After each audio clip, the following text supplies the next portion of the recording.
Yes, it's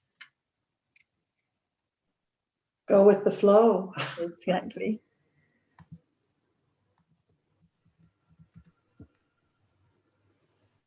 Oh, it looks like Ajahn is here. Are you there now, Ajahn?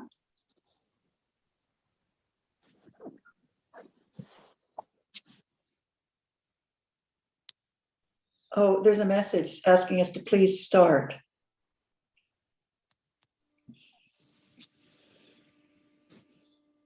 Nhưngไม่มีเสียงอะไรเลย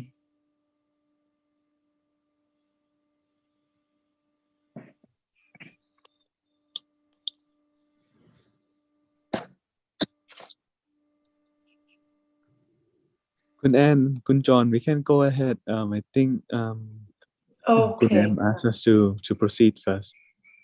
Okay. Okay.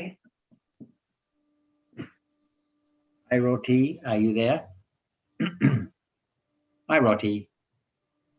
Nice to see you. Anything controversial you would like to bring up before Ajahn arrives, Roti?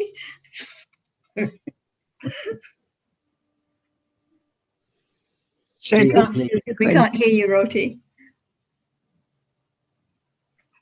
Oh, sorry. Yeah. Well, I still have that question. I don't know how answerable it is. The one about in the message that I was discussing with John, remember? The nothing one. Sorry? The nothing one. The nothing question. Yeah. Oh, the other question you asked. Yeah, the last question I asked about, well, if the chitta disappears before the new one arises, yes, before the new one has even arisen, right? You say? Yeah, that's correct. Yeah. Then how can all the accumulations be passed from one to the other? That's my question. I don't know if that's answerable or not. Yeah. Right. That's a good point. So when you say how, you're asking about the mechanics of it. Yeah. Somehow my primitive way of seeing the mechanics. Yeah.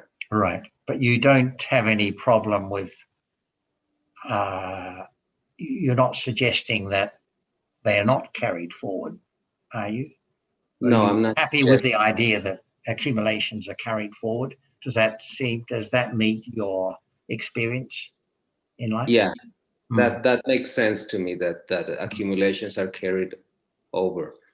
What doesn't make sense is how can something be carried over when the chain is completely broken, right? Each part of the chain is completely broken. Right. Sometimes I was thinking the other day about like a flame of a candle. Yes. That you put it into a new candle. So somehow it's not exactly the same flame as the one before. You know, it's this kind of of tricky things that somehow. I just try to think about the thing about the candle, just to see how, if I only think about it, just like thinking, oh, how can one chitta, I don't even know what one chitta is, you know. I just imagine, I just probably imagine like a little round thing floating around or something. And some are hollow and some are filled in, but depending. Yes. Full of accumulations inside, you know. Right. Yeah.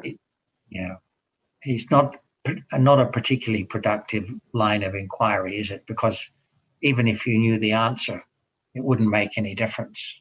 It'd just mean your curiosity was satisfied. But it wouldn't help as far as the development of the path is concerned, would it? That's right. Yeah. Yeah. Actually, good morning, everybody. Hi. I have something along the same lines. So, Roti, it's probably not so crazy, but it's just from a different angle. I was reading in Apr.2021 Sangaha this morning that there are several rupas that don't have characteristics like mudita, lahuta, the plasticity. I think there's 4 of them that don't have characteristics, but they do. Well, I don't think they arise, but they are part of the rupa. And I was thinking then about the latent tendencies, that maybe it's a little similar in that those latent tendencies don't arise, and maybe they don't even have characteristics, but they come along with each citta. So would that be some sort of similarity? And there's also, just to add to your question before anyone comes in with an answer, there's also karma to think of, for example, because we all know that past deeds bring results according to the teaching, and we probably accept that. But in order for that to happen, it means that somehow the effect of the past deed has to be carried forward somehow also to bring result of seeing and hearing at this moment. Yes. I think Yes. And I when we get to Dhamma, didn't the Buddha state that, if you try and work it out, you'll go mad? So it was just something I thought of this morning, but I don't have any doubts that latent tendencies carry on, because it just seems obvious that, if there were no latent tendencies, then there'd probably be no lopa, dosa and moha arising. So I'm happy to leave it there. And when we understand, Roti, about different conditions like Anantara and Samanantara Pachya, that shows how one citta conditions the next one, like an electric current or like dominoes. So each citta rises and falls away, but by the nature of the succession of cittas, that citta conditions the next one to follow on and on and on throughout samsara. And each citta that conditions the next one carries with it all the accumulated tendencies, the asya, the anusya, ready to condition the next one. So when we understand more about different conditions, it becomes more apparent why this citta now, this moment of seeing, has to arise, because there has to have been the citta before it, sense stored verting citta and the other conditions such as the visible object and the eye sense and so on, for that citta to arise. But the citta before that conditions has completely fallen away. So whether we call it nothing or fallen away, it doesn't matter, but it's completely gone. But by its nature, by the nature of Anantara Pachya, it conditions the next one. And yeah, that's the part that makes sense, but the part that does not make sense to my primitive thinking is the part that the one citta with the other, they don't make contact at all, because one has completely disappeared before the other one arises. So if they don't make contact, how can they condition each other? That's the part. No gap, we know that. There's also no gap between the two. That's right. so as soon as it's fallen away, the next one is arising. No.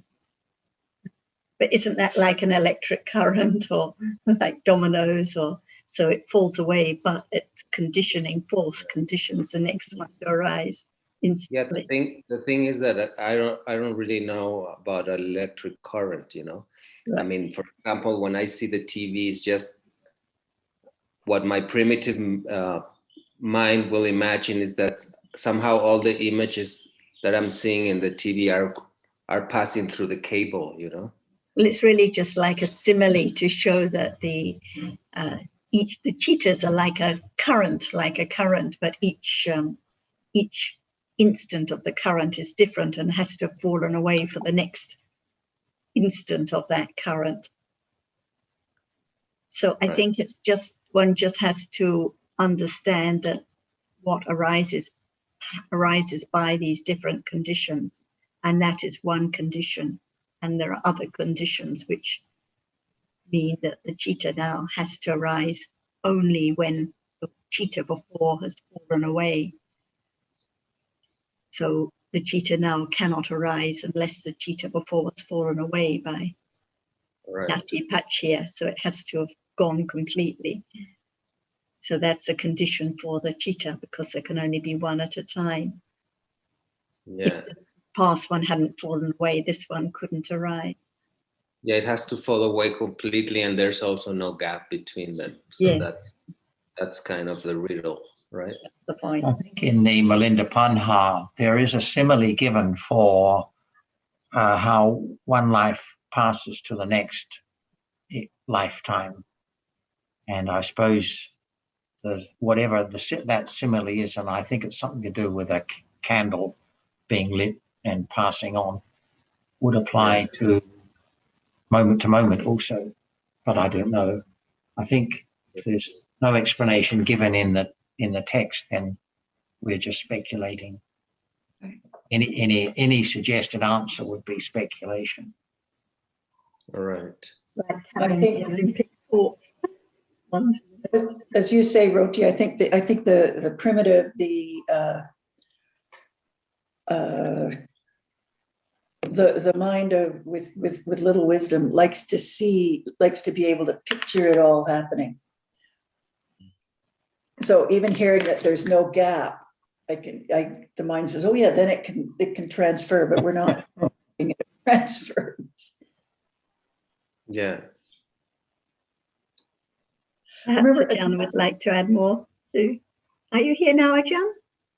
Yes, So we are about this moment, right? Because you see that even the word citta arises and falls. Who knows? Not at all. So even the word taught by the Buddha himself from his enlightenment is much different from what one can think about, or what as one is thinking now.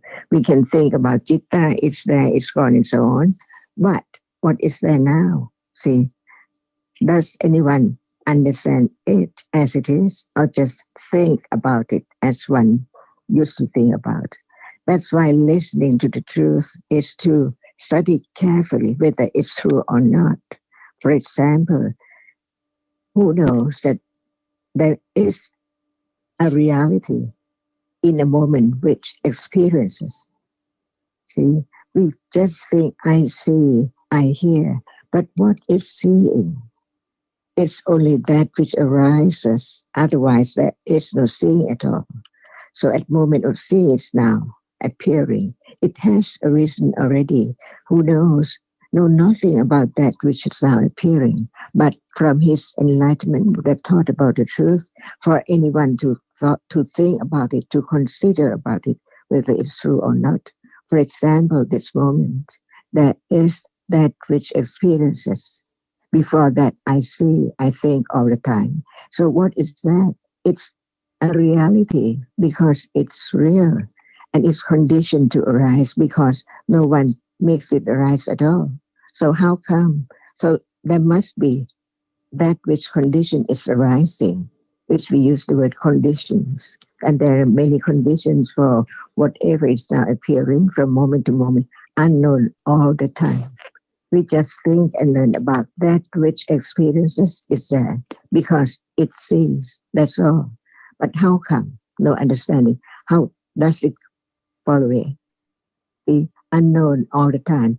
So it seems like that is always I see, I hear, and I think, but actually different moment. So very, very fast that no one can understand it as it is. For example, there is seeing all the time now, but actually it's not at all. That's why we learn to understand the truth with how much can be understood, depending on conditions, whether there is wise considering about that which is heard, like there is that which arises, there must be that which arises, and see now. It has arisen already. and it's gone. No understanding of the arising and falling away. So how can there be the understanding of that? What is that? See, what are there at that moment? No understanding about that with conditions, the seeing, passa, and so on and so on. No idea, no thought about it at all, but learn to understand the word the Buddha taught, whether is it real, for example, passa, what is meant. Because now at this moment, there is that which is seen. So without the reality which can touch it, for that which experiences it, see, it cannot be there at all. Not at all. But whatever is now appearing is not under anyone's control. It's by conditions all the time, unknown conditions, unknown everything. So we live in the world of ignorance. How much it is from moment to moment, not understanding the truth of what is there at all. That's why learn to understand what is taught with it. Is this reality which experiences as a reason? So it's there, and it sees. No one sees. It sees. And what are there in that moment? It's not known. But the Buddha taught about the conditions for its arising. They arise together and so on. That's why even that which arises and falls away hasn't been known yet. So how can there be the idea of what it is? It's only one's own. That's why beginning to study the moment of birth, is it still there?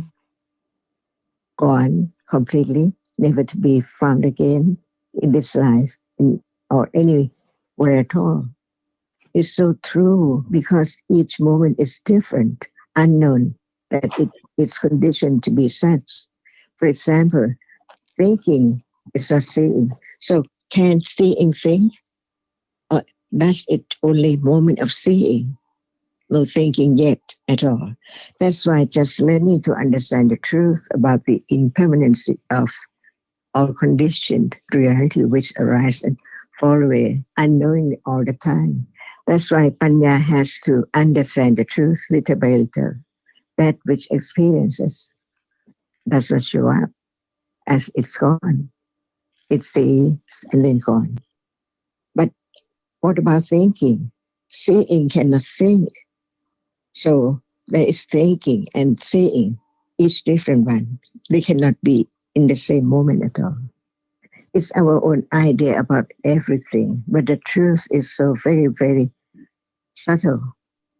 So the profoundness of the teachings of the Buddha about the truth of whatever is said is not far away from this moment, but we keep on thinking only about that, not study or understanding the characteristic which is there, which can bring about the understanding, more confidence of no me, not me at all, no thing, not anything at all, as it used to be. That's why the world has to be studied carefully, whether what does it mean, what is that, and what is that, until it is clear with more confidence of the truth that can be directly experienced from understanding more and more, clearer and clearer, to let go the wrong understanding and the cling to that as much as now. Because who knows that at this very moment, how many moments of clinging to that with ignorance all the time. That's why I study from the word, what is there? It's real, so it must be a reality. But there are so many realities which are different. And Buddha taught about what is there in the moment. How many are there in that moment? How many realities? See, there is not just that which experiences, but there are conditions to make it rise and see and gone. But it seems like it's just exactly the same because of conditions, because the next one is conditioned by the last one, the previous one. See, it looks like the same. See, same people, same thing, same everything. But in truth, it's not just like that. That's why just learn about each word to have more confidence of that word, that actually there is no one. What appears now is not there anymore, never the same. From moment to moment in samsara. Otherwise, there cannot be letting go the idea of self or things at all, because they do not appear as they are, just one moment at a time.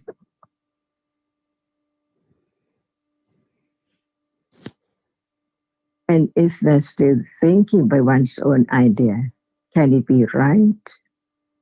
Because does it know everything which are there now in a moment? And when we come to study, we learn to understand whether it's true or not. When it's not true, from wise considering, one knows that it's not like that. But talk about the truth by different manners can bring about more understanding of that which is taken for something in one's life. In many, many life, long time ago, it's still there.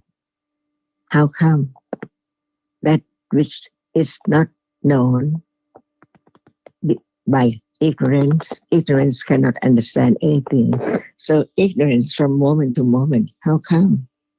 If there is ignorance in this moment and then completely gone, how can there be ignorance on and on? Or more understanding, little by little, from moment to moment. Yesterday's understanding is not this understanding of today. See, it can be added a little more, little by little. How come? If there is only just one moment and then gone completely, what about the next one? What about the understanding from yesterday or last year or previous life? We can begin to understand the truth that even that which experience has gone, but what is the condition next moment? Because it passed on, or the next moment is conditioned by a previous moment, not the other moments at all, of the others, just that from moment to moment. Is it not true? Now it's from moment to moment. Who make it arise? Who make it this way? No one. But there are many conditions for any reality to arise or to appear. Now there is attachment, it does not appear. But Buddha taught about the truth, that it can be object of understanding. Otherwise, there cannot be the eradication of ignorance and attachment and whatever it used to be at all.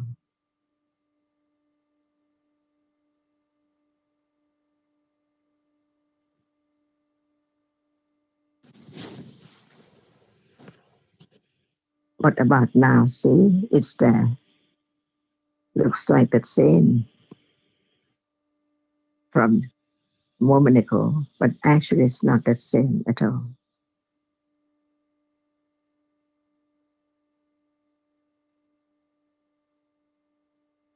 Otherwise, there cannot be letting go, wrong understanding, ignorance, and all unwholesome realities.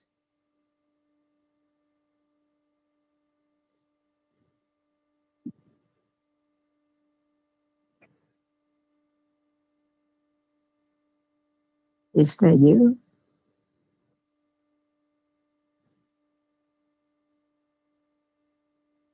When it's the direct understanding with highly developed panya, the arising and falling away, it's there to be object of understanding, clearer than just talking about it.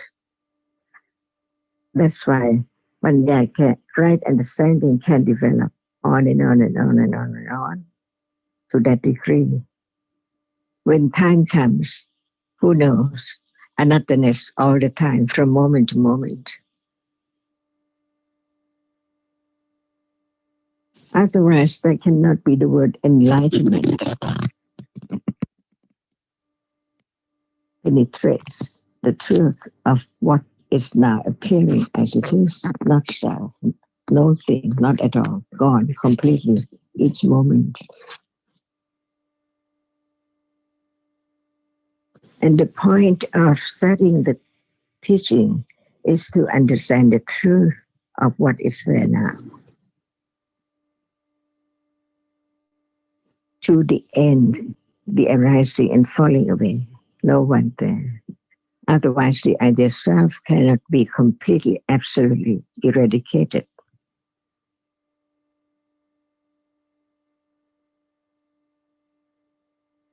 Completely, absolutely eradicated, never again to arise at all. From then on, no matter what appears, no wrong understanding, no ignorance about the truth.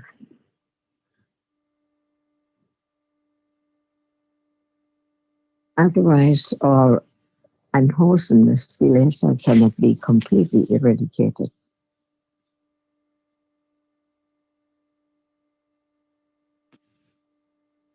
And the panya which develops can attain such understanding.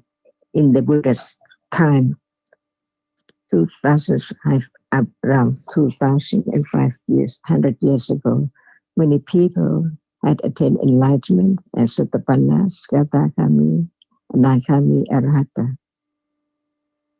From beginning to understanding little by little and let go the idea of self directly, understanding that which is now appearing.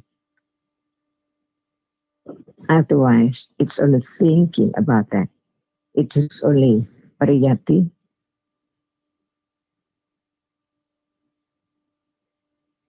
And when there's right understanding strong enough, firm enough, there are conditions from moment of direct understanding with direct awareness of just whatever is now appearing. Exactly. No one, but it's conditioned. So the anothness, no one and no self, begin to reveal itself little by little until it shows up as it is through vipassana jnana, that degree of understanding of that what is now appearing naturally.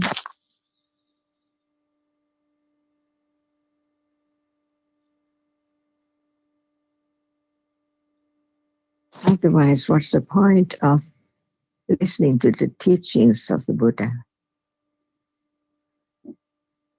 The final end is the enlightenment, the truth, which one begins to see that it is just like that. The experiencing now is conditioned to see or to hear, no matter what. That characteristic cannot be changed, just arise to experience, the chief of experiencing that which appears now. With other Dhamma, which Buddha said about Cetasikas and Rupa, no one there. So no one from understanding the beginning of his word Dhamma. All Dhammas are anatta. No one, no self. Thinking just a moment gone, no matter what we're talking about. No more. Not to be the same in samsara.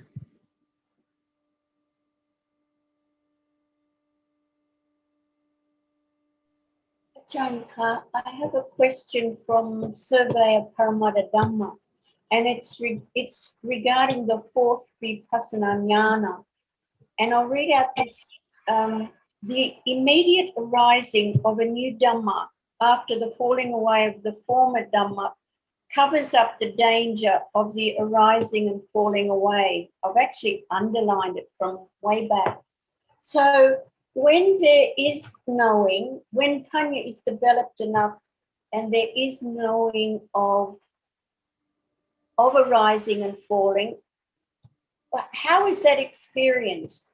That has to be through mind door, doesn't it? It can't be through a sense door, or can it? We have to understand from the very beginning what can be seen. What can be seen? Well, you mean through eye door? Seeing what can be seen right now. There is seeing. Visible object can be seen. Okay, without the eyeball, can there be seeing right now? No. But in a day, there is not just only seeing, right?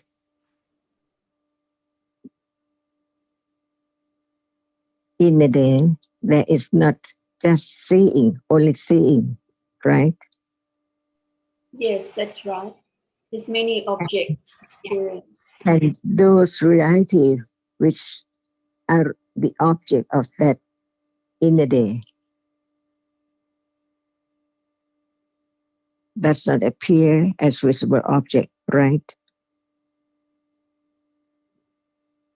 Well, to me, they're all muddled up. The other reality cannot appear as the object of seeing, right? Right. Okay, so what in reality in a day? Only that which is seen, or many, many other things more than just that which is seen Many can be things. object of experiencing, right? Right. How dark the world in reality is.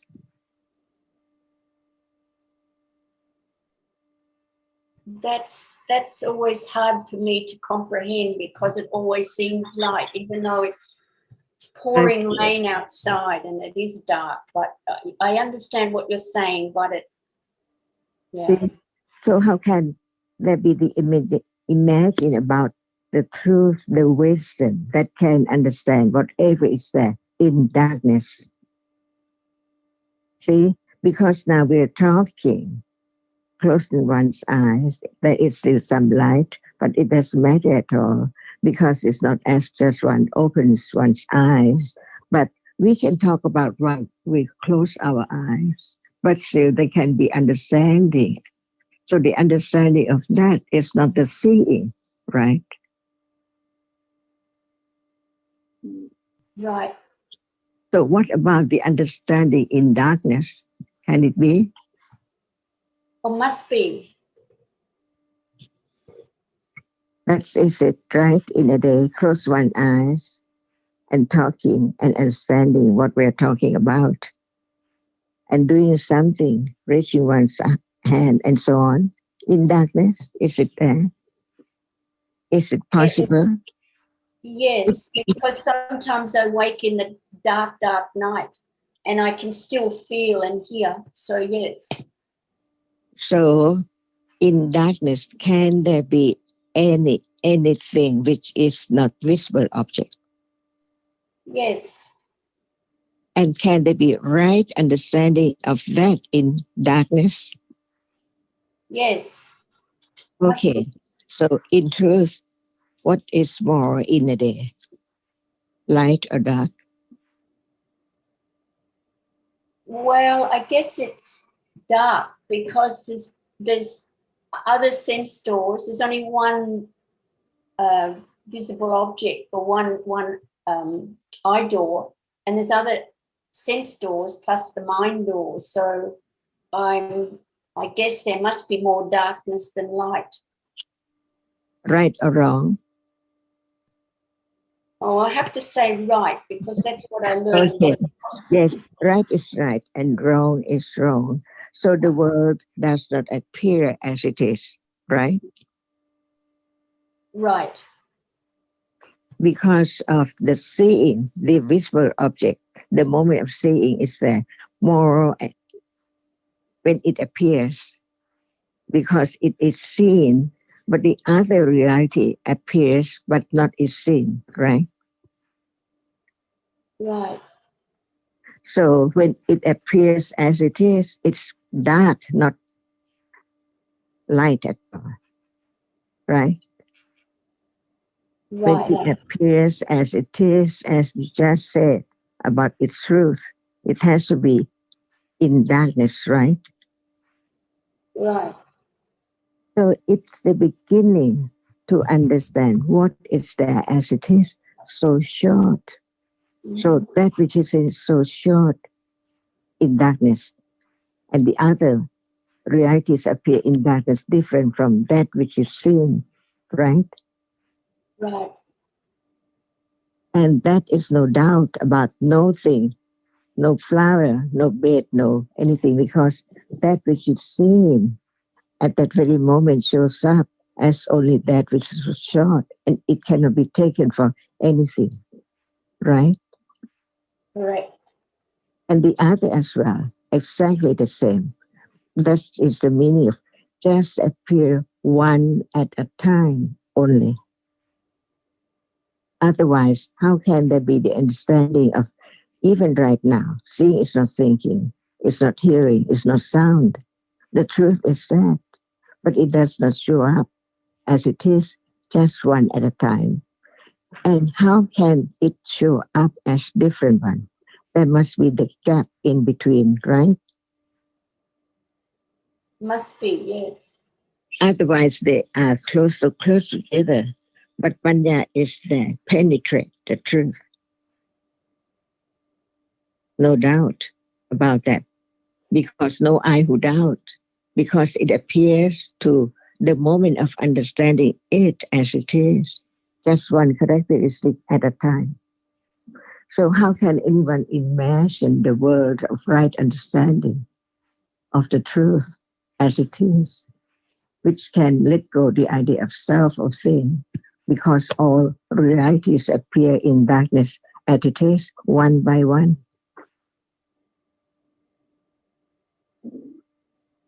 And that is just right according to what we studied from the word of the Buddha. So through the confidence of the truth and the respect of Buddha is so very firm, highly respected or be very uncomparable at all to the moment of understanding the truth. No doubt about the characteristic which experience and that which cannot experience. So that is the first Nama, Rupa, Paricheta, see the demarcation of these two completely. But still, that is not yet enough to end the clinging to the things and self, because it has been accumulated quite so long time, uncountable moment. Thinking about the parami of the Buddha, he had developed for how long to understand the truth that can let go or akusala. When Panya develops more and more on different stages. So the truth is the truth. So learning about the truth has to have more confidence. This moment is not permanent. And understand what is meant by the world. What is the world? If nothing arises at all, can there be a word, or any word at all? Impossible. So what is the world? Is that which appears from its arising. And all realities now which appear as a reason. But no one knows the moment of the arising and falling away of any what thing which is now appearing at all. So that is ignorance so much that it needs the Buddha, Samma Sambuddho, who has enlightened, to teach for the others who hear the truth and develop, and Panya develops on and on, to the end by seeing the world as so very, very dukkha. When that arrives and falls away, no one there. What for? Is that not dukkha? Not as long as one likes it to be.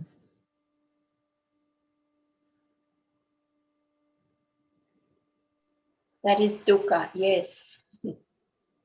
That's the moment of understanding the dukkha of all realities which arise and fall away all the time.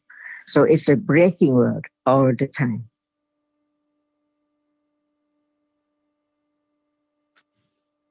Otherwise, there cannot be understanding the danger after that fourth vipassana jhana.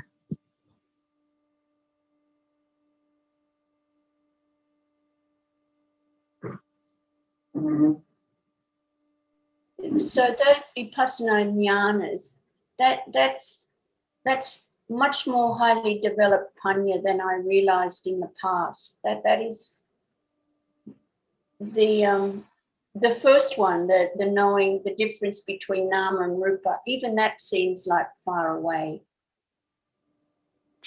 That's true, because it has to be stage by stage. The pariyatti, when it's not enough, it cannot be aware with direct awareness of whatever appears now. See, even there are there many things, no understanding. How can there be the understanding of just only that which only one which appears? Like hardness, see, it's there when it's experience, that's all, and it's gone. But ignorance take it for permanent all the time. My hand, my leg, my things, my hearing, my seeing, and so on. But they're all not belonging to anyone at all because they gone completely. So how can anyone own it? It's not there anymore at all.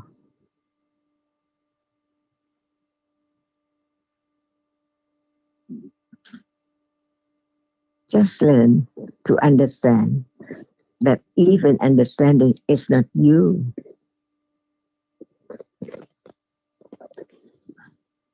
It's only that which arises and falls away unknowingly, uncontrollable, but it can be understood from hearing about it, considering the truth, and the truth is that which understands as it is, not as it's not as it is like now.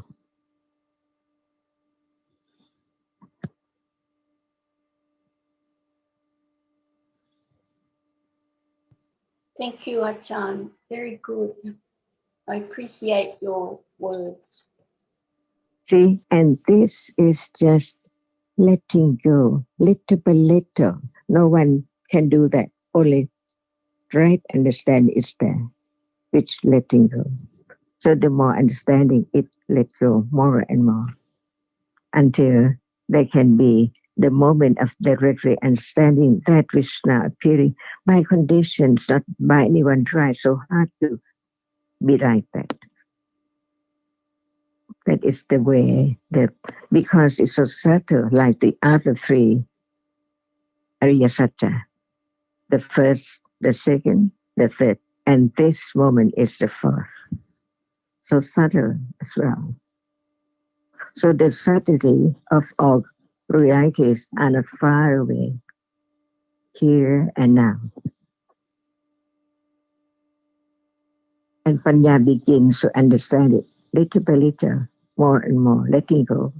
So it can appear as if when time comes, when conditions are ready, by conditions, many, many conditions, all the time. Not only one. so led to understanding the conditions for reality little by little.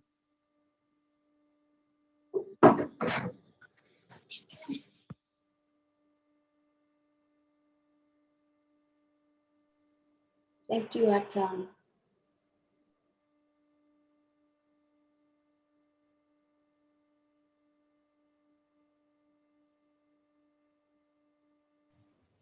Well, you've got the microphone, Azita, at the beginning when Roti asked his question about the succession of cheetahs. And then you mentioned in that connection two things. One was about the Anusia and one was about the Vikara Rupers, Lahuta, Muduta, Kamanyata. And what's the connection between the Vikara Rupers and the point about the succession of cheetahs? Right. Well, it's the way I guess my mind was working at the time, Sarah. But I was reading in the Apr.2021 Sangaha this morning about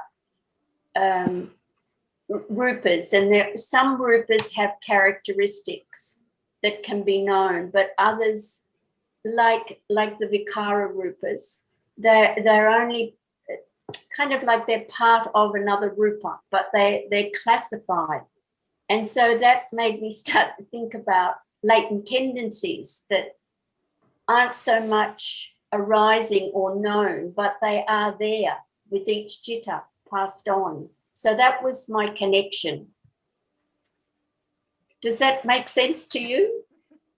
So, Not yeah, really. so the Asya and Usya are the Chaita seekers which are not arising, that are being carried from one chitta to the next at each moment in succession.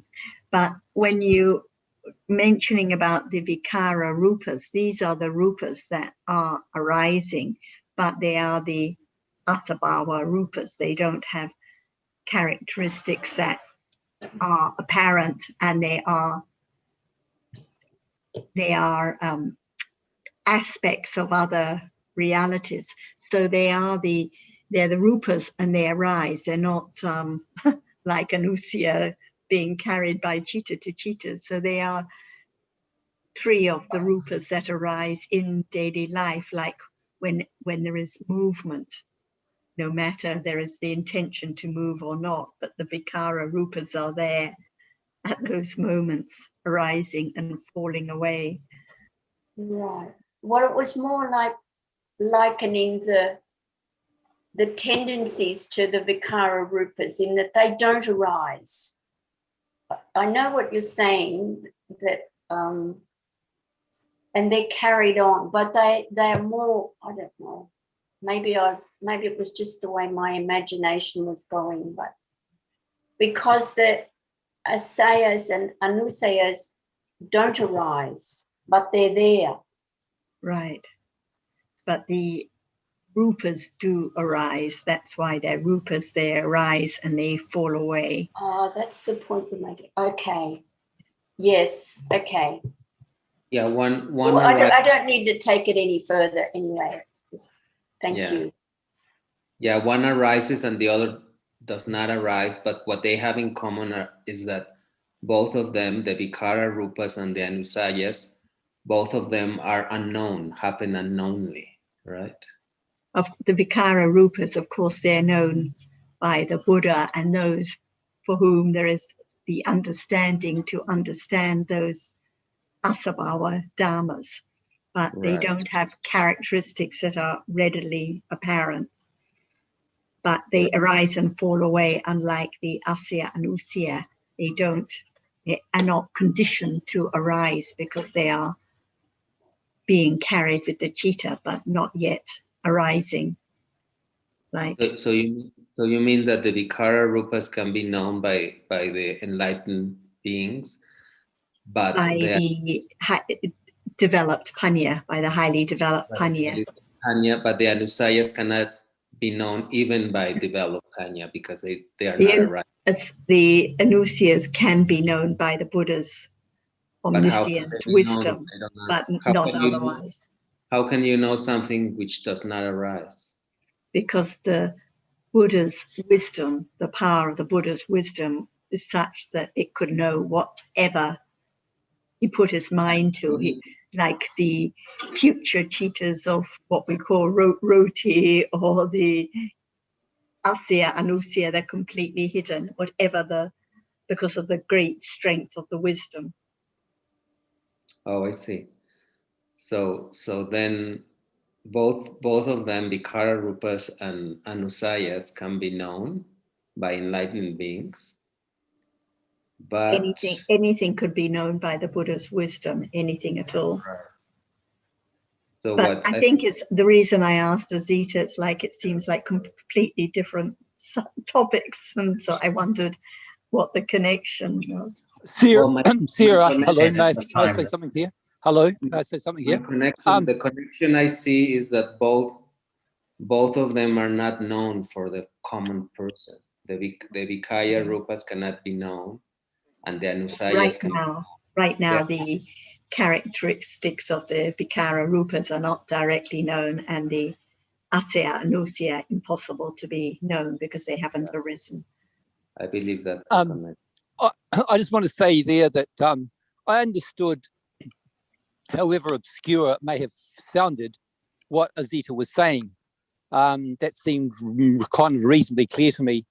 In Kunroti, I was, when the Buddha, when what your accumulated tendencies are, the positive and the negative, that's what made the Buddha a Buddha. He knew those, he knew of those. And these Golchara Rupers, he would know, because he talked about all the different types of Rupas. They're just another category, a more subtle ones. They're called asabhava, so they're not immediately manifested, but they must be there, arising with the Rupa. So he can know about these things. But I guess I just want to say that, and that's the nature of Sarah alluded to, that of what makes a Buddha, a Samma Sambuddha. He knows about all these things. But I understood the connection that, however obscure it might have sounded, what Azita was saying. And as she said, she probably doesn't want to comment further on it. No, I don't need to make any more comments about it. However, I think I understood what you were saying, Azita. It seemed quite clear to me.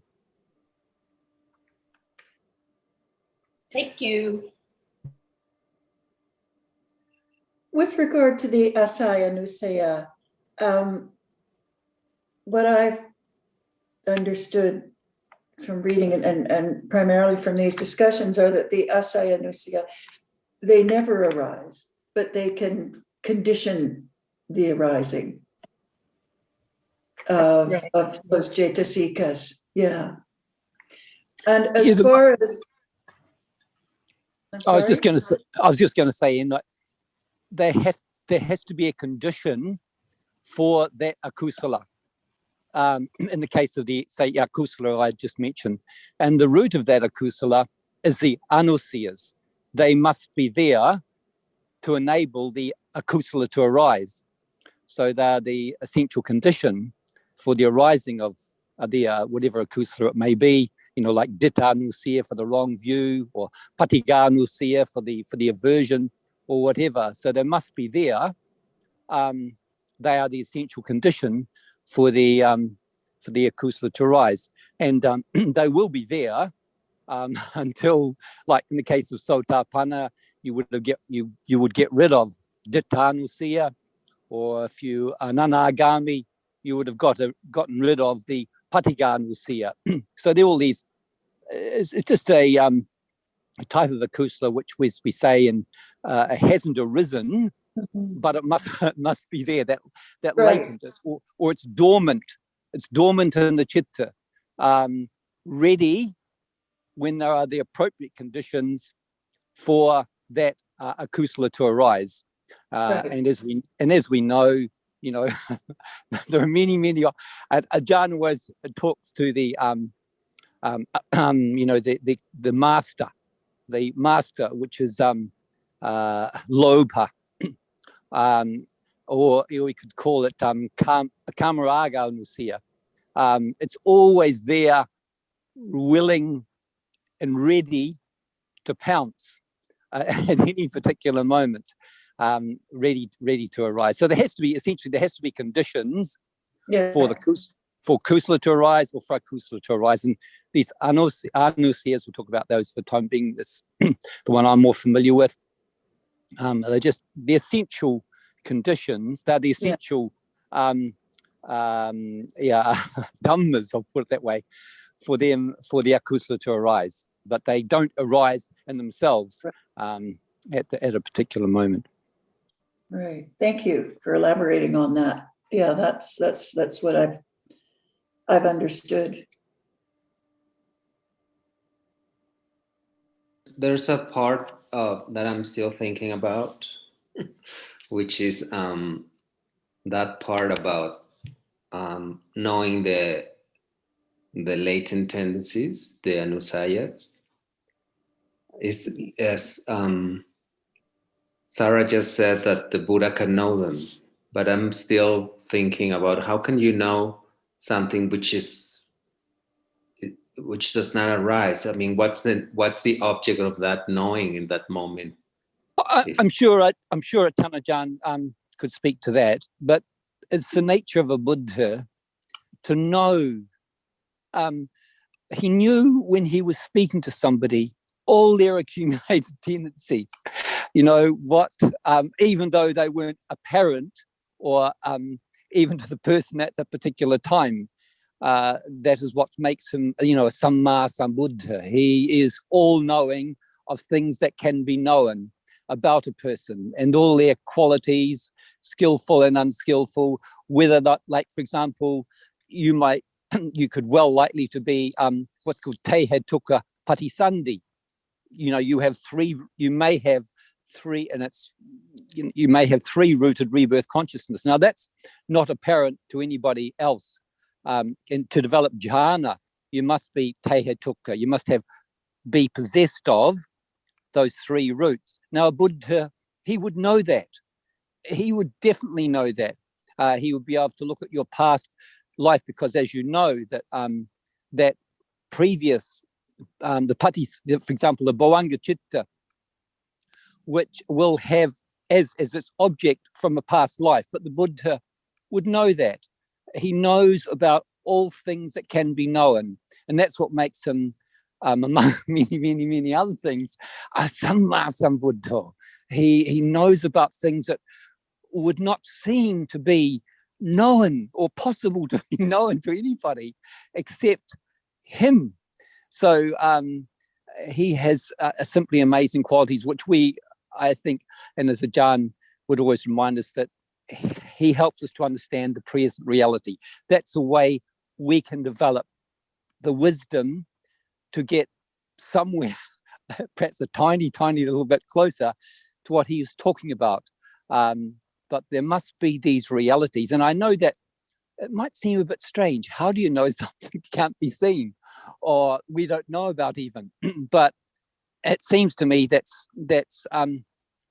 some of these things might be in the realm of Buddhas, and they're not, and it's not vitally important that we have to figure all this out, in our own space, like when you're saying, well, how can you know that? I think from what Tanajan's always talking about Suttamaya Panya, does it make sense, about the world, what we've heard thus far? And I take a lot on what she has said is the Buddha's teachings, and it makes a lot of sense to me. And that enables me from that Suttamaya Panya to develop further on to Chittamaya Panya and so on, and move up the scale. So some of these things I don't think are easy to grasp, but it seems, certainly within the realms of possibility, that the Buddha, Samma Sambuddha, would know about these things, would know about, even remote things like these Asabhava Rupers that are not apparent, even at the moment of their arising, but they are there, and that makes sense to me. Well, certain things I sort of accept there, that makes sense for me. And I don't have to nail all the Rupers down and think, oh, because I have heard some people say, some people even say, unless you can prove to me that, that the Buddha existed, then I won't I won't believe him. So the Ajahn is always pointing out to us that, is this real? Is that real to you, that the reality that appears now, seeing, for example, the experience of visual object, does that seem real to you? Do you think that could be known? She often asks people at the beginning, who perhaps haven't heard much Dhamma, is there seeing now? And I think that is so helpful, because that is what I call a very, a really interesting part of what's called Suttamaya Panya. You can think about that, you consider that after you've heard it, and think, yeah, that makes sense to me. Well, for other people that may not, they can't even accept, oh, well, you haven't proved to me that the Buddha was alive or whatever. But Ajahn always reminds us of the present reality. And I think that is so helpful to enable the ongoing development of wisdom.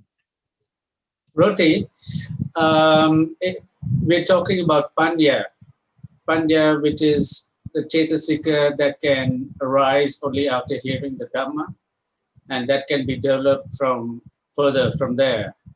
So we're not talking about any other Cetasika that arises just to know that particular reality. We're talking about a Panya that can accumulate in strength. And so it's not about knowing anything but knowing the objects that appear like now. I mean, right now it's ignorance, so there's no understanding. You're saying it right now. Panya knows the object which is appearing right now. Right, but the knowledge increases. The knowledge. The sayas and usayas are never an object appearing right now. Right, but it's Panya. It's Panya that can understand, like Panya we know that develops and accumulates through different stages, the Vipassana Jnana. It's still the same object, but the knowledge increases with increased. Well, as I understand, Vipassana Jnana knows an object which is appearing right now. Right, but same. So it's the same as now, but with more knowledge about what it is, like knowing the difference between Nama and Rupa, and knowing that they are conditioned, knowing that whatever it is, the different stages. So it's not like different, let's say, more aspects of that same reality. So going deeper and deeper into the reality, that very reality, and knowing what's behind it, so to speak. So that's how I don't understand those, like what's behind it, or I don't know what that means. I mean, is that something other? That's something other than the object appearing right now? The more Panya develops, you start knowing something other than the object appearing right now. Okay, one example would be the factors that condition the presently appearing reality. In which way is it an example?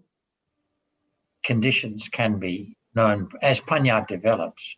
More and more things come into the. Appearing. You see the condition because they are appearing. You see the conditioning working at the present moment. So that's how you can know it. No, they don't appear now.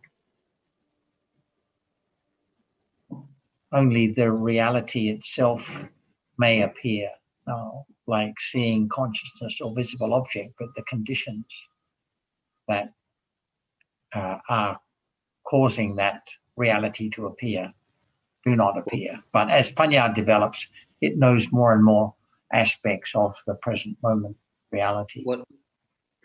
What you're saying regarding that the condition does not appear now, can that also apply to the three characteristics? Because it does also, yes. But they become an object. They do. Because as Panya develops, it can see more and more things. That things that don't appear now become apparent. Another example to consider would be anicca and anatta can be an object appearing now at the present moment, right? Roti, dukkha, anicca, Well, anatta of what? Of the visible object? yeah. Yeah, but that's the of course, but that's the object. That's the object of the understanding, right? Of the jnana at the present moment.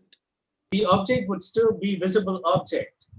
Yeah, I understand that. The understanding is deeper. Right. Firmer understanding that it is just that which is seen, not anything at all. So the understanding becomes firmer and clearer. So less and less doubt, less and less, fewer and fewer questions of how this, how that, how could the Buddha know, how could understanding know it? Because as the understanding develops firmer and firmer and begins to directly understand what appears now as it is, as anatta, and as the understanding develops as impermanent. There are other examples in the teachings of things that we would think couldn't appear. Like, for example, when the abhinyas, the special powers are developed, you can see beings faring from life to life according to their karma.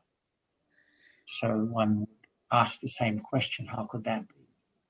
I think how questions are a bit of a trap, like how can the Golchara Rupers be known? How can karma bring its result later? How can the Buddha's omniscience know this or that? How can one citta condition another? The answer is conditions for different dharmas to arise at different times, including special wisdom. But the thinking again over and over about how this, how that detracts from the understanding of what appears right now, the doubt, the confusion, the seeing, the hearing. So it's the understanding now that gradually answers the question, not just getting a kind of answer that one's satisfied with to how, because there are going to be more and more how questions. But what about the understanding at the moment of asking how? What about understanding of the doubt and the thinking right then and there? Because those are also just passing dharmas. I understand the point that you're making, Sarah, and I think it's very relevant, to always be, to remember what presently arises. That's very helpful. I would not, and I'm not saying you are, be inclined to always dismiss the how questions, because sometimes, I personally appreciate Roti's perspective. He asks a lot of interesting questions, and I noticed one that was spoken about earlier online was one about nothing.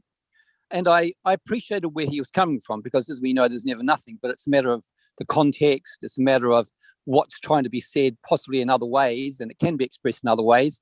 But I do sometimes think, because we're all got different accumulation. We all think in different ways. We all find certain things helpful, other things not so helpful. So I appreciate, I'm not saying you don't. It all comes back to the citta now at this moment. Yes, I'm aware of that, Sarah. I'm aware of that, Sarah. I'm aware of that, Sarah. I'm aware of that, Sarah. I'm aware of that. I'm aware that it comes back to citta now. All I'm trying to say is that I think it's sometimes helpful to look at things in other ways that mightn't be so helpful for other people to see it in that particular way. I think what Sarah is saying is that usually this how comes because there's not considering the present moment.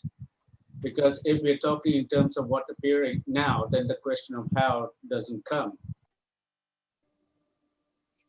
Yeah, like for example, what John said right now about what Sarah said about the condition of, was it John or Sarah? I don't remember about I think it was John about the conditioning, that it's not actually, Panya can know about, it was Sarah, I think. Panya can know about the conditioning, but the conditioning itself is not an object, right? It's only through understanding the present Dharma, like now, when there's doubt or irritation or disturbance or curiosity. This is the reality, and it's only by developing the understanding of what appears right now that there can be the understanding about the conditioned nature of dharmas.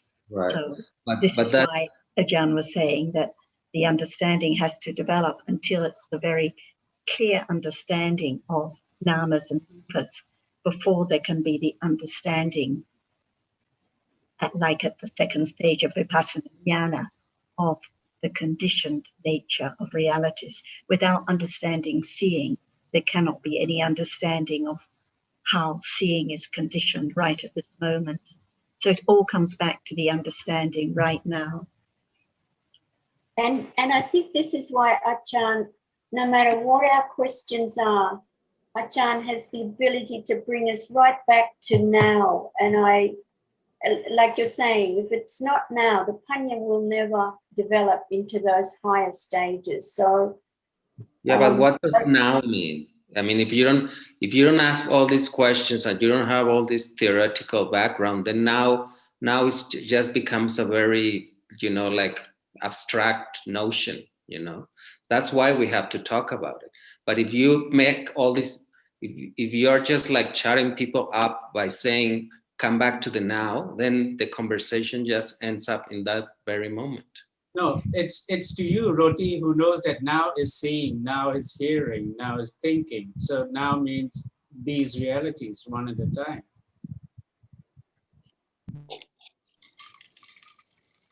Perhaps Ajahn would like to add some more comments on the how questions, how this, how that. I think that no one can have the understanding of this very moment by one wishes at all. Impossible. But the understanding which begins to see reality as not self, and it is uncontrollable, but depends on conditions, will condition more understanding of the truth, that actually even there is the understanding of what we have heard about realities, but it's only thinking with understanding little by little of no one and nothing. And that is not enough, because the realization of the truth is not yet there at all. That's why understanding rightly can let go the idea of the self or trying to do anything.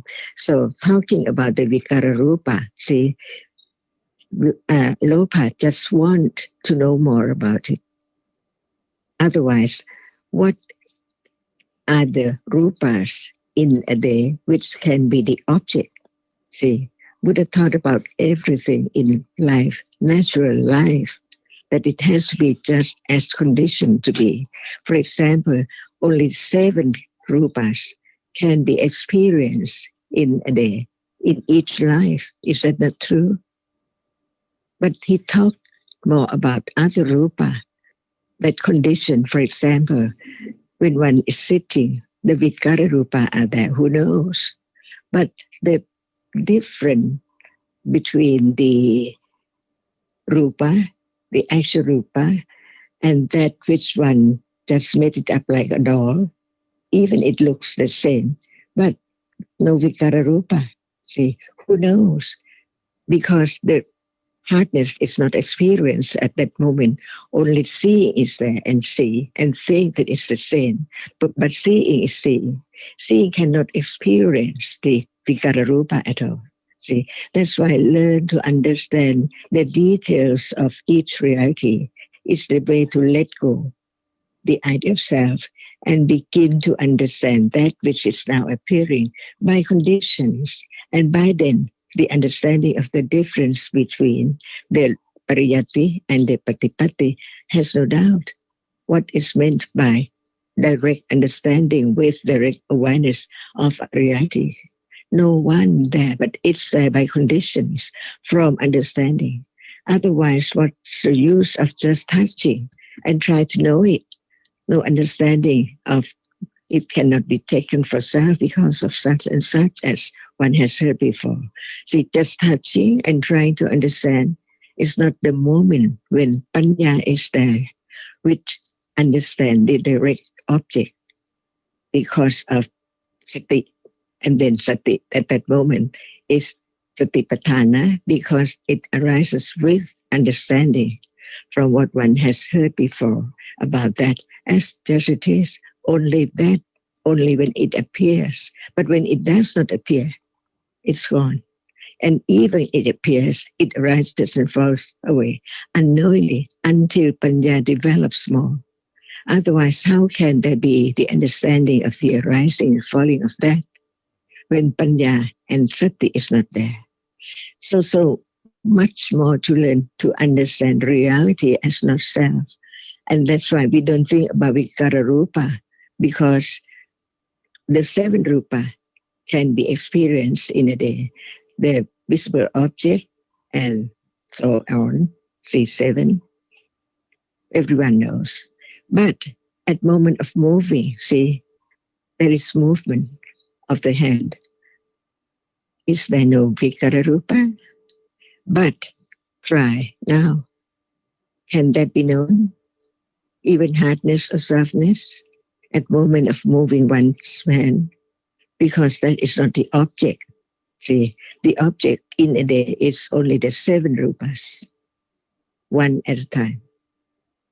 So it's as Buddha taught, the truth is not just from only hearing his words, but the truth is now. Move your hand out, see, stretch out.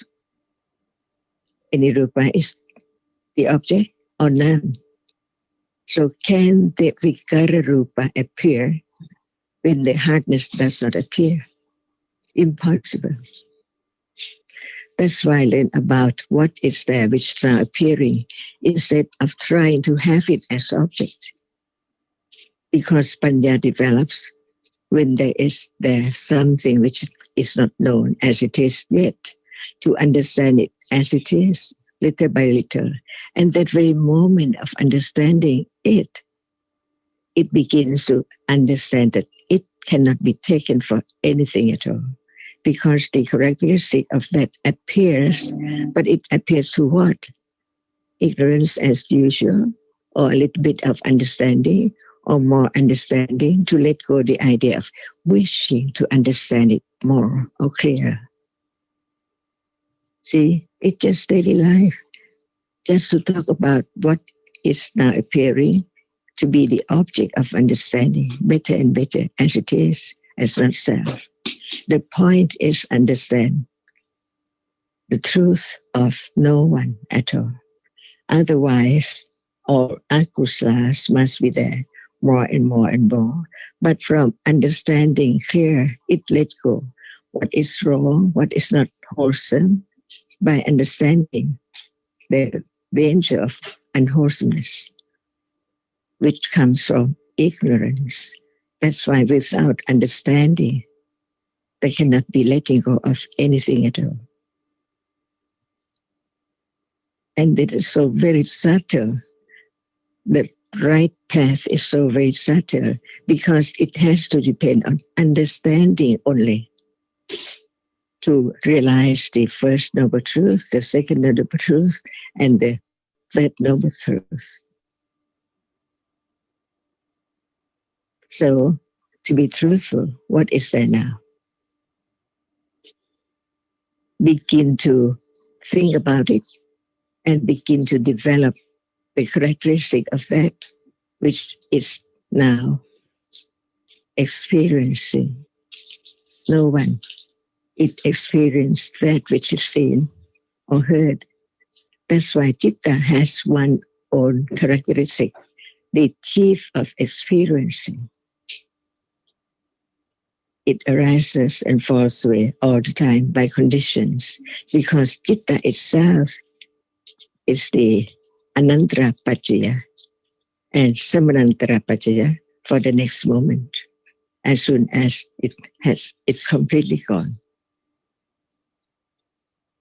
No one can change the way it is, but this can be directly studied and developed to the high Panya, which has no doubt about the characteristic which experiences, but still not enough, because ignorance and akusala has been developed quite a long time, uncountable. That's why Panya, the real Panya, understand that only that is not enough. It has to be more and more and more. Naturally. And Panya begins to see Lopa.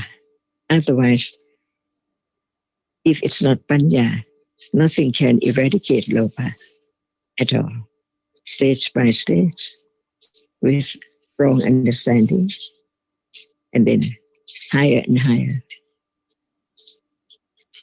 So natural, it's just the way to go, not by anyone, but by Panya only. Develop from hearing, considering, and understanding, and letting go. When doubt is there, see, no one, not me. Can it be object of right understanding? As not I who doubt. Whatever are there in one's life in a day has to be known as no self. Otherwise, the self cannot be completely, absolutely eradicated. And that's the end of akusala. So no doubt about the end, which is panya, nibbana, which experiences nibbana of that characteristic, never to arise again. Tana Jankap, just a moment ago you talked about Samanantara and Anantara.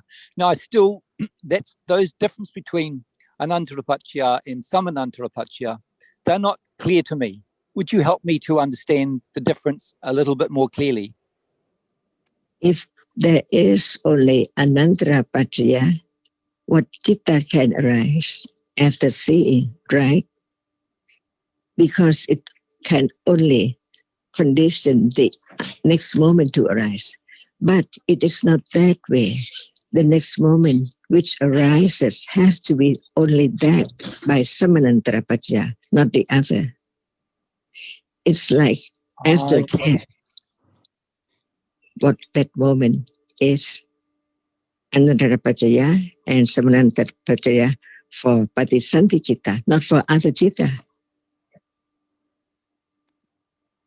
Yeah, that's a little bit clearer. Thank you, Ajahn. That's clearer.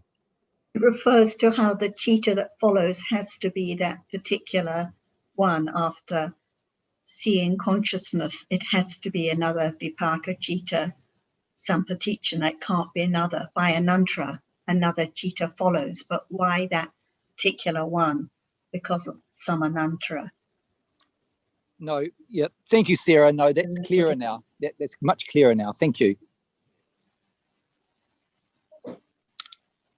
I find it so helpful too, as Ajahn said, that no matter how important the point or the question or the Dharma topic seems, what is actually important is the understanding of the reality, what appears right now at this moment.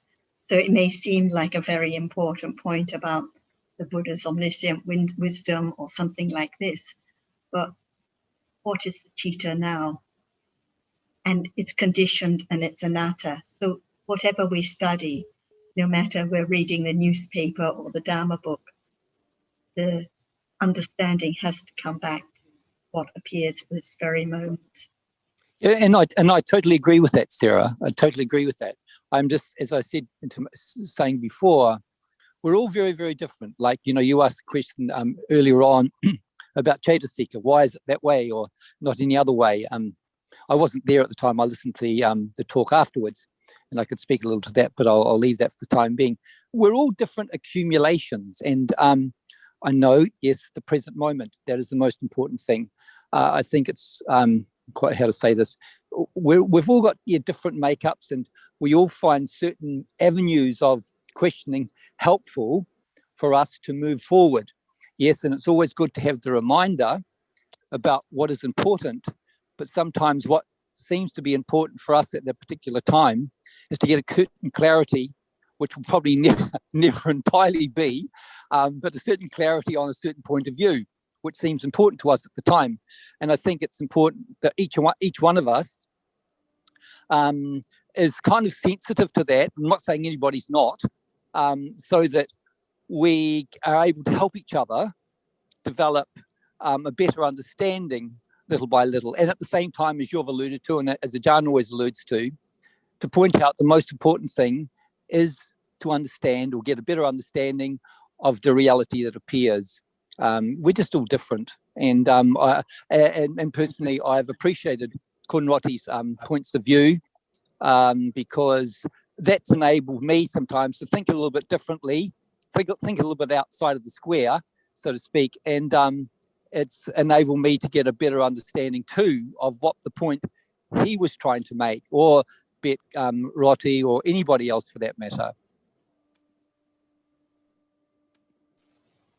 It seems everyone is different, but yet doubt is doubt, loba is loba, understanding is understanding, and the path is just the same.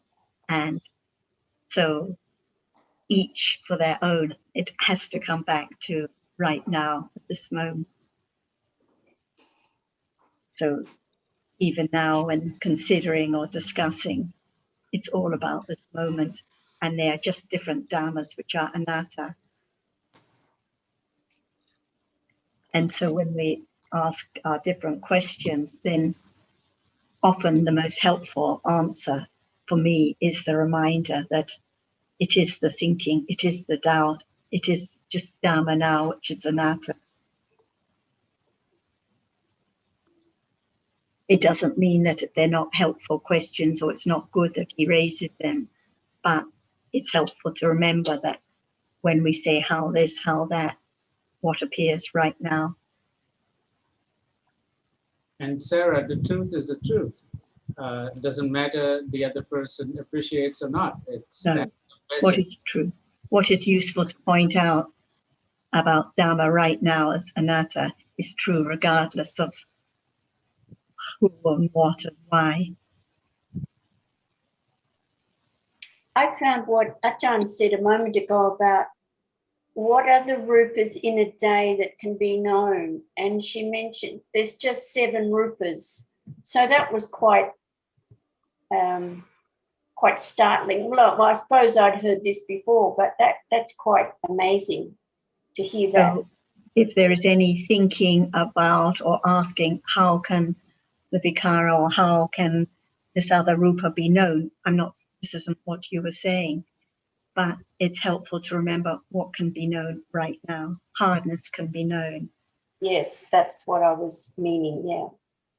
I also think in fact, a particular term for those 7 rupas also, Azita, they're called the Golchara Rupers. And Azita, Golchara, that's interesting. That's another one for me. Thank you, John. And they're also called the Wisya Rupers. And when you're in Bangkok, Azita, you walk under that Wisya Rupers, or the Wisya reminding. It's just you go over the bridge there at Banglampu. There's a sign up at the temple there, talks about the Wisya, which also means locality. But in the sense that Jonathan and Ajahn has just alluded to, Wisya means those 7. Those 7 rupas, the visual object and so on, and visual object, sound, smelling, tasting, and then the 3 body rupas, alluding, or patui, tejo, and vayo. Actually, I think, Sundar, it's not smelling, but it's odor. Because smelling true. You're absolutely right. So it's the rupas that Ajahn was talking about, not the jittas that experience the No, I understand that. I'm just talking about, yes, it was the rupas, all those 4 rupas, and the last 3 are the body, relating to the body, which relates to degrees yes, I understand what the rupas are. Thank right. you.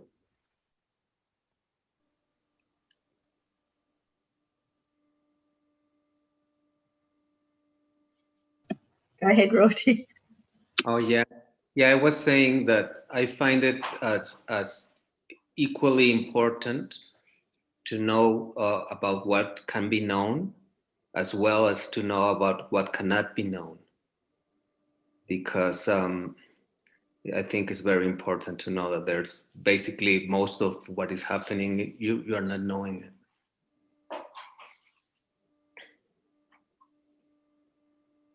Not here. John, I cannot hear you. And in a sense, this is the very first thing to be appreciated, what it is that can be known. Yeah. Because we would tend to have an idea that it's the object that can be known, in the conventional object like the table or the person or whatever.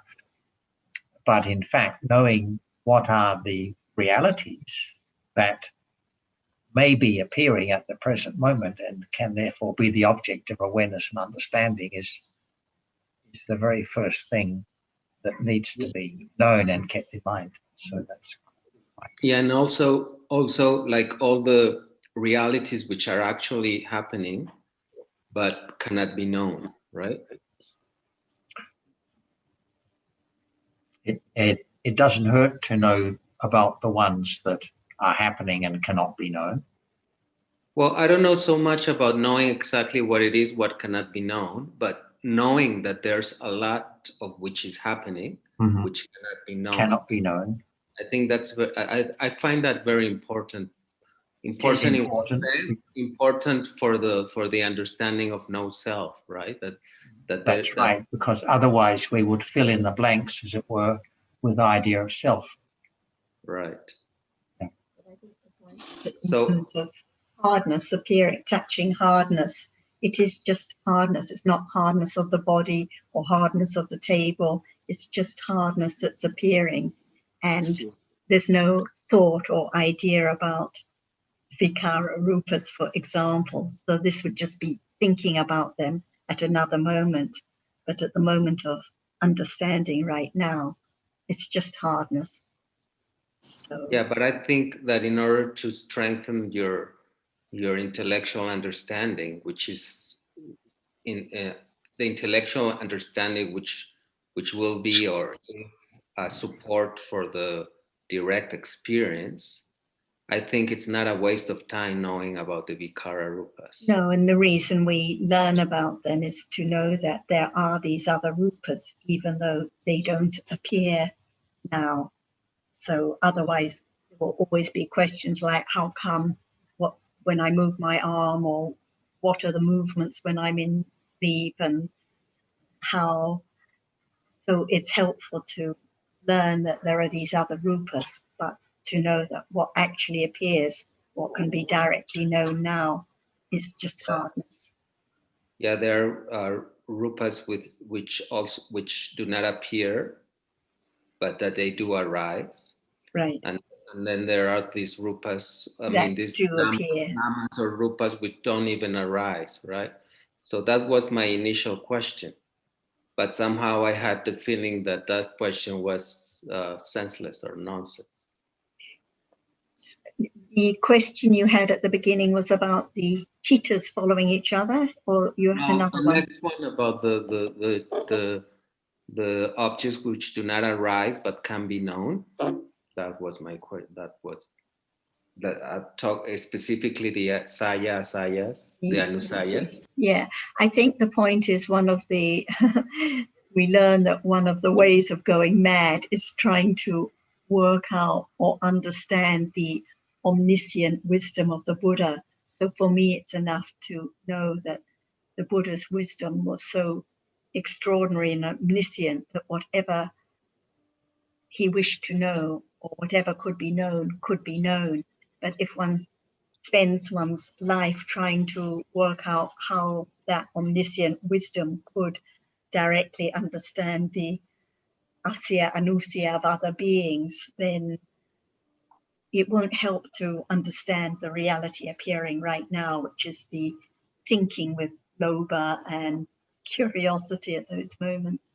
How does it help to the understanding of the hardness right now? You will always be with lobha. the development of my intellectual understanding. Yes. There will always be Loba there. And that's the point that Ajahn was making. So it's helpful to know that right now it is just thinking with Loba, and it's anatta, it's conditioned to be that way. So there's bound to be thinking with Loba again and again and again. If it's not about this, it'll be about something else. But So it's better to know that that's the reality now. Our understanding develops in the midst of Loba, right? In the midst of lots and lots of thinking with Loba, exactly. So it's the understanding in between that leads to the path, not the moments of thinking with Loba, which just accumulate more thinking with more Loba. Right. And another point that Ajahn makes is that one needs to know the limit of what one is capable of, both in terms of what is appearing and can be known, and also what the rest of it, that arises but doesn't appear. One has to appreciate how the limits of one's developed understanding and intellect, for that matter, and so that one's not pursuing things that are far beyond one's level of understanding and ability to comprehend. Yeah, but that's why I never came to the point of being sure if the point in which I cannot comprehend anymore what's reached or not, right? Because regarding the objects which do not arise but can be known, I still had more questioning about it, but then comes this thing about the omniscience of the Buddha as something which cannot be questioned or something like that. So I felt like I couldn't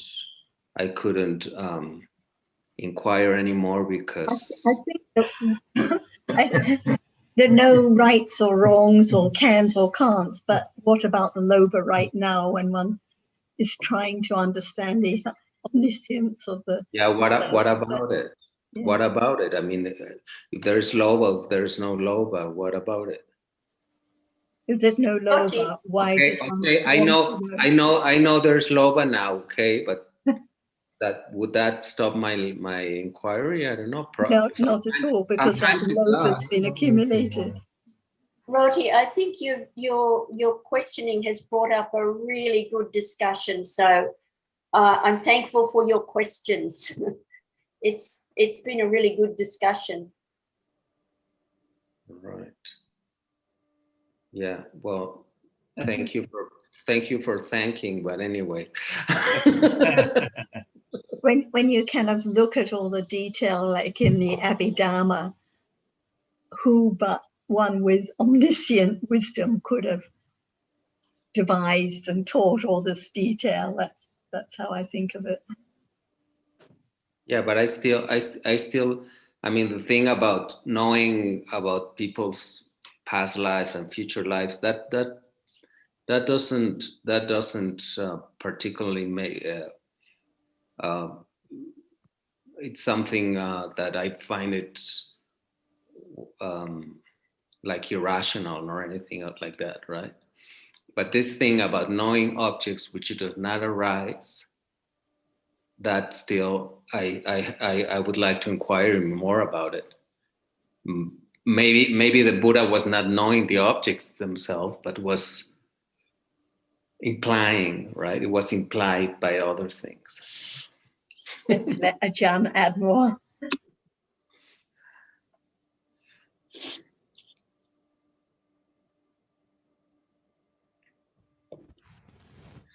Ajahn, do you think, did the Buddha know the Anusayas? Because they did not arise. Could they be known by the Buddha? I can only understand his understanding, his great wisdom, but I cannot follow that what he had experienced, not as the other, because the other can understand just that which can be understood according to one's accumulation of understanding. But how can anyone know or understand the virtues of wisdom of Buddha? That's why he said by himself. What he thought is just like few leaves in his hand. But his panya is just like the leaves in the forest. And when we study the teachings, we can see that if that is not the enlightened one, how can there be such words of understanding? For example, Golchara Rupa, who knows? But the difference at moment, when the tree does not have such rupa, but it's moved by the wind of someone shake it. But the body is not just like that. It's there and it can move. And what is the difference that condition the movement of the body? See, the rupa, which is extra, not just only hardness, is a condition the body to move. See, only that as much as we can understand what is there in life, but it's not I. This is the most important, to let go the wrong understanding of taking everything for something permanent. And does anyone like to have such ignorance and wrong understanding more and more, on and on? What's the use of that? But to understand it is not easy at all. And to let go the idea of self and other kilesa, it seems like impossible. But the words from the Buddha brings about the considering wisely of the truth of that word, of that about realities, and begin to understand it. Otherwise, just drinking about it cannot let go the idea of self. But it has to be directly experienced, and no one can force it to arise. But from understanding, little by little, just let go. This is the profoundness of the path leading to the enlightenment. Not at will, not at anyone's wishes at all, but the understanding more and more, letting go, that which appears together like the whole thing, permanent, but actually the arising and falling away of that which is so very minute, because the body can be broken up to very, very tiny, what do you call it, item, or what is there, particle or what. And that is this moment, so true. But who knows that that is not me? Hardness is there by conditions and gone. The world of nothing, breaking all the time. When one sees something is breaking all the time, is that good? Is that wholesome? Is that worthy? Is that has to be on and on? Never end up at all. To understand that it's usually from hearing and understanding to see the danger of life. But it's not as moment of the direct understanding when it's there appearing.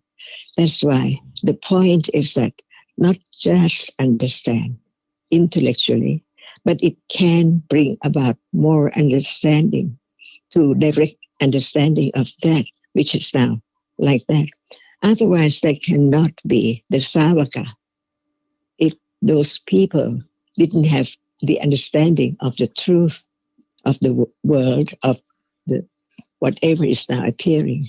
So the point is that we have conditions to be able to listen and think carefully about this, to understand, just to understand, that's all. Not just to realize the truth immediately or one day or so on, just understand it as no self. And that will bring the moment of understanding clearer and clearer, little by little.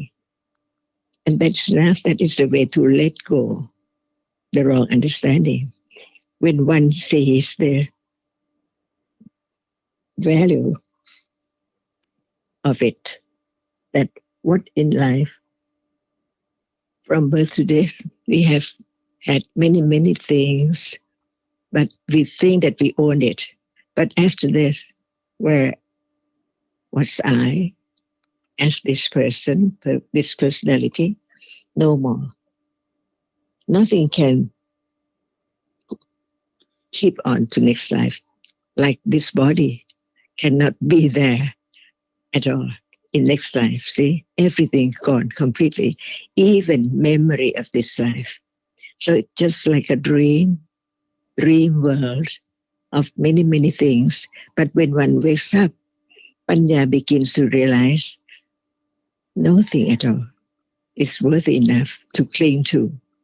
But it depends on understanding only how much it experiences directly, for not forgetting the truth of it.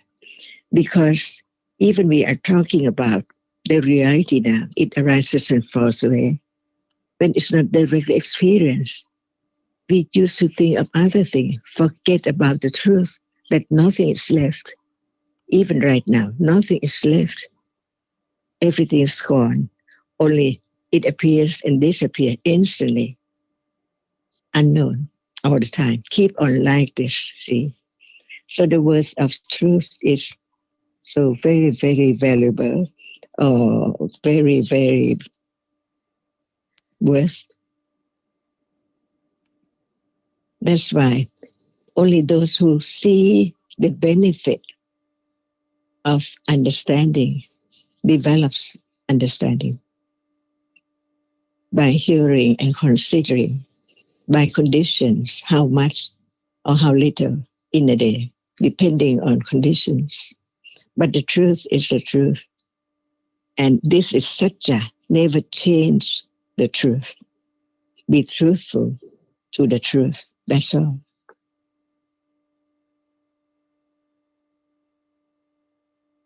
So very precious moment to understand that it's now appearing, it's conditioned, not at anyone's will at all.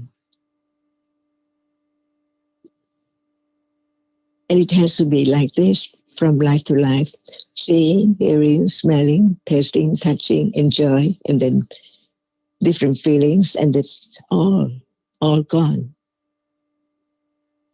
So is it worthwhile just to be born and have everything temporarily, very short, unknowingly, and then pass away?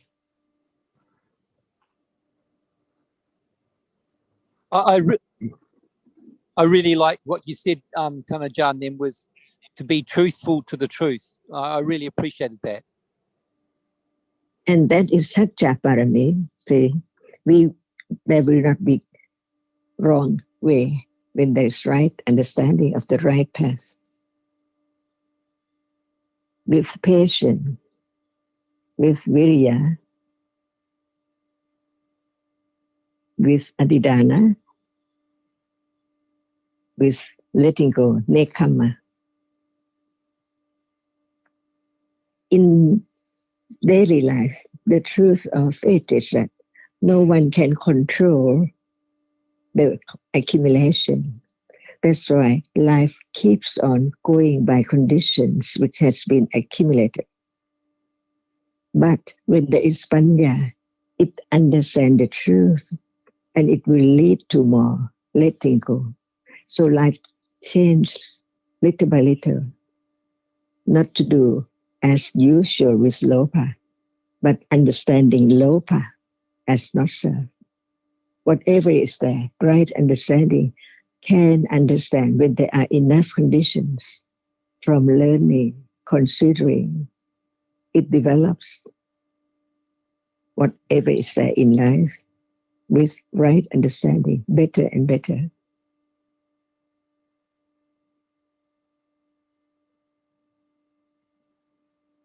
And Roti, if the Buddha hadn't directly understood about all the details concerning the truth, including the truth about the asya anusya that have been accumulated forever, ready to condition the loba now, would it have been possible for him to teach about all these truths, and for him to teach about the asya anusya, for example, or the Golchara Rupers, or all the other details we read about?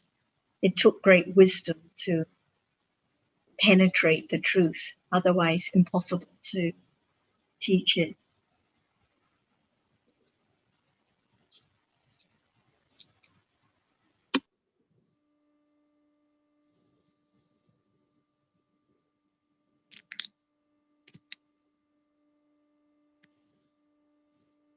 Sorry, we can't hear you, Roti. Yeah. What do you mean, Sarah? What exactly did you say? What I meant was that all these truths that Ajahn has just been referring to as taught by the Buddha, all the truth about life at this moment, and the truth about the asya anusya, all the tendencies that have been accumulated forever in samsara, ready to condition the lobha now. If the Buddha hadn't directly realized and directly penetrated all these various truths, including the truth about all these different tendencies, for example, would it have been possible for him to teach about them? All right. Yeah, I would like to understand maybe a little bit more about Anusaya. Because, I mean, Ajahn says a lot, for example, that she asks sometimes, are you seeing now? Does the seeing, that in order to see that the seeing had to arise, right? She talks about the arising.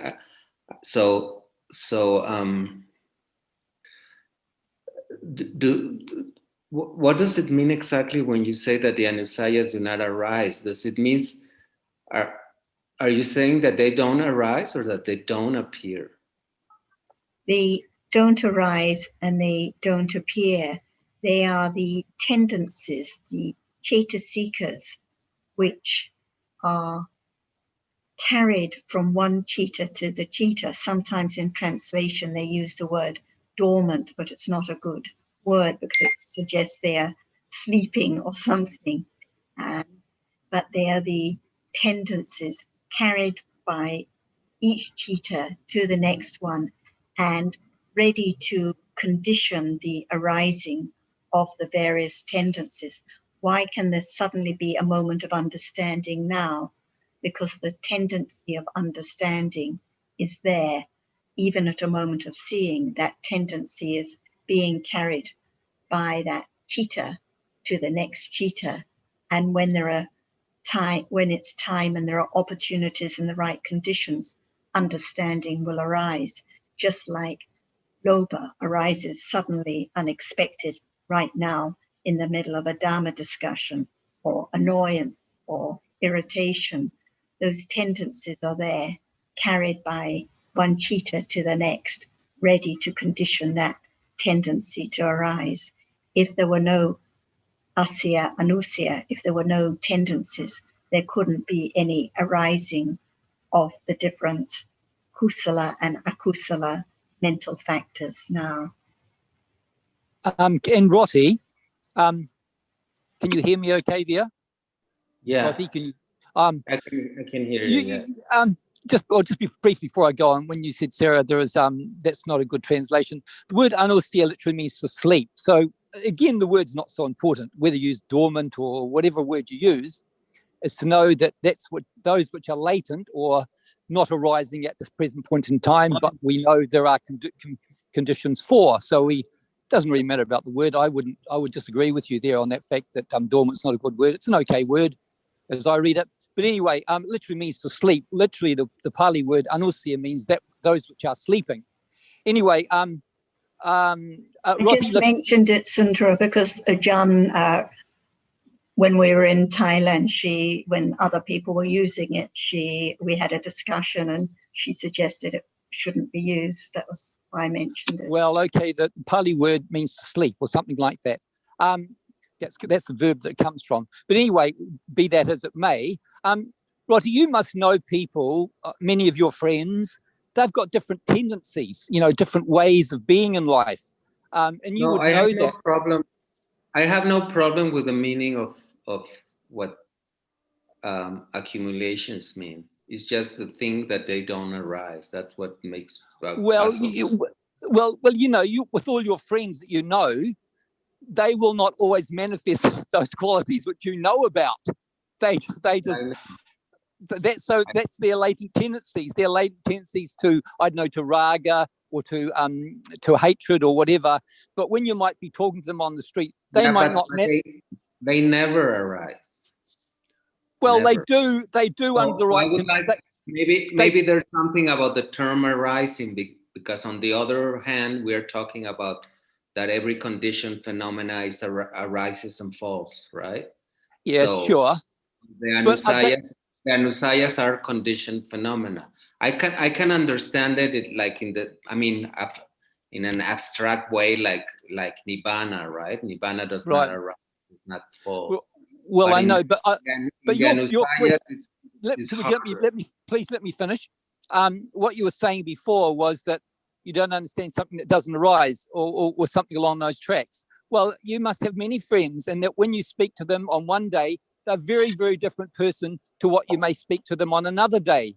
You know, they manifest different qualities or different tendencies on some days, and some days they manifest other qualities. This is conventionally speaking, of course.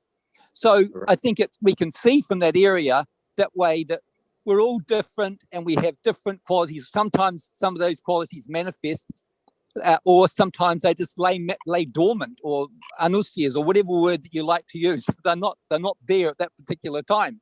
We've all got different tendencies, and sometimes those tendencies arise when there are the right conditions, and sometimes they don't. Yeah, but for example, now that I'm angry, that doesn't mean that the anusaya of anger is arising.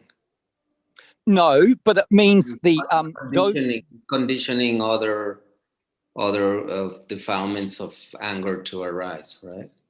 Well, the dosa, or pati, and they call it patiganusya. It's just another name for dosa.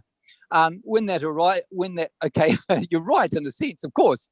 When there is dosa, there is dosa. It's there. It's not lying dormant, because the conditions are prevalent or prevailing that allow dosa to arise. And the reason why the dosa arises is because there is something there for, in this case, the patiganusya, that latent tendency. So when there are conditions for it will arise, like with all your friends. When you speak with many of your friends, there'll be a lot of lopa, no doubt, at times.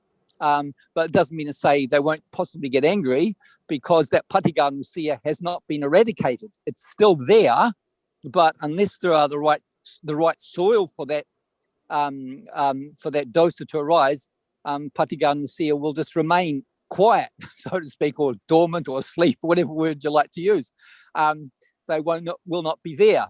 So I think we can see from that, in that way, that we're all different and will manifest certain chaitasikas at certain times, because of certain conditions. And but those conditions will be dependent upon those anusyas that are hidden, but at which time at the moment there are no conditions for, but there will be potentially conditions for ditti or any of the other anusyas to arise, which are, the anusyas are just another way of referring to different chaitasikas. That's all they are. And we can say that with chaitasikas also, some chaitasikas will only arise with kusala, and some will only arise with akusala. So it's just another way of, I think, anusya is just another way of expressing another aspect of Dhamma. That's the way I see it anyway.